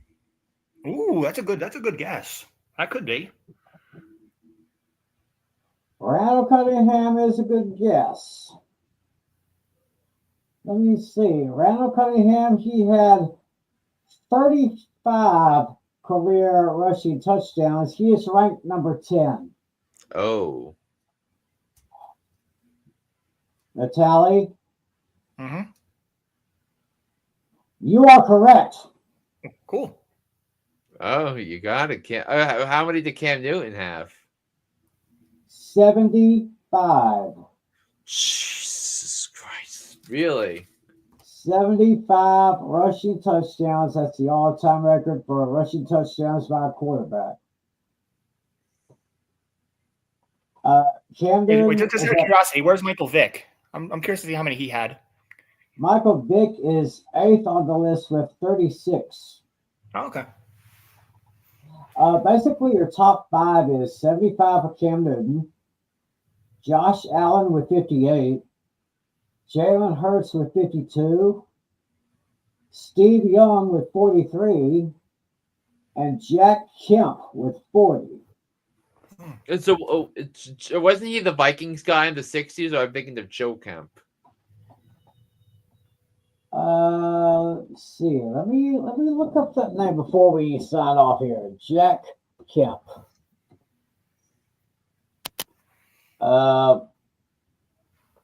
He is a He was an AFL guy with the Buffalo Bills in the 60s.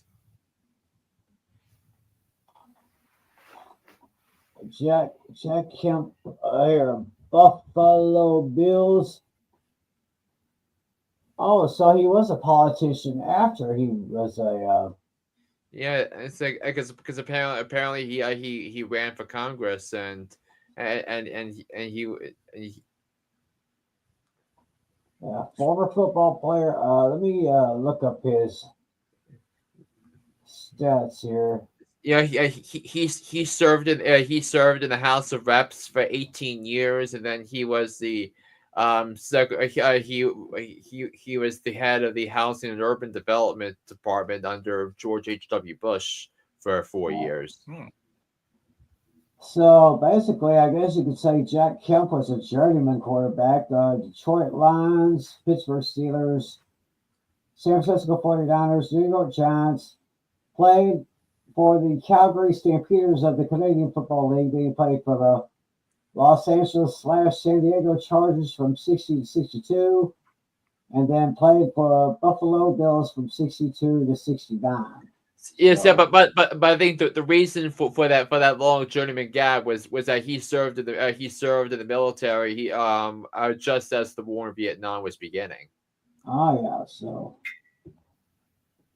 Jack Kemp, 5th place all time. So, and wherever Jack Kemp is, we salute him for his service. So, and I guess that is going to do it for the Week 12 edition of Fantasy Football Fever. Next week is a wonderful week. Oh You yeah, know the why? Thanksgiving edition. Yes, Thanksgiving week, my favorite weekend of the year. Thanksgiving. You got 3 games on Thanksgiving Day, and of course you got the Black Friday game, which will be a very, very good one, I must say. So, Eric Serrano. Can we get this last question in here? Can I get some insight on a waiver wire pickup this week? I'm knocking on the playoff door, and I need a wide receiver streamer. I'm 11th on the waiver picks. How would you rank these? Romeo Dobbs, Christian Watson, Adam Thielen, Elijah Moore, or Darius Slayton? I mean, I think Christian Watson would be number 1. Yeah, I agree there. Yeah. And then I think Darius Slay might be a little different because I think he meshed well with Daniel Jones, but Daniel Jones is no longer there. Right. Yeah. Yeah, Romeo Dobbs is probably second then. Yeah. Yeah, that's a top two. And then Elijah Moore, then Thielen. Yeah. Yeah. I don't think my boy Adam Thielen is the wide receiver. I think he's coming back this week. There's a chance. He may be coming back this week. Yeah, if he does, we got to give Adam Thielen a shout out on the. Yeah, I got you.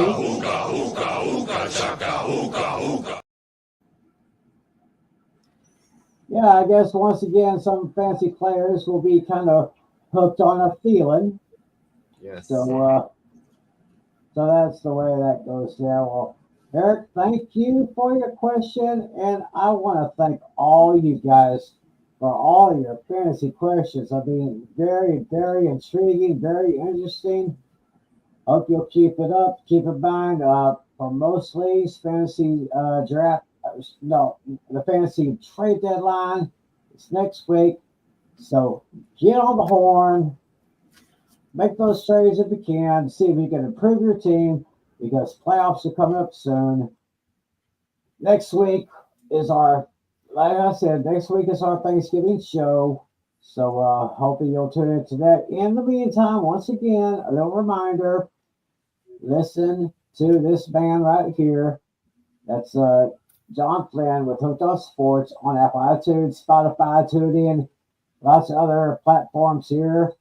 And of course, tomorrow night, Wednesday, 10 p.m. Eastern, 9 p.m. Central, you can catch me along with Alex and Lucas with the Pan and Game Pick'em Show. There's the link you need to go to, youtube.com/apizzle90.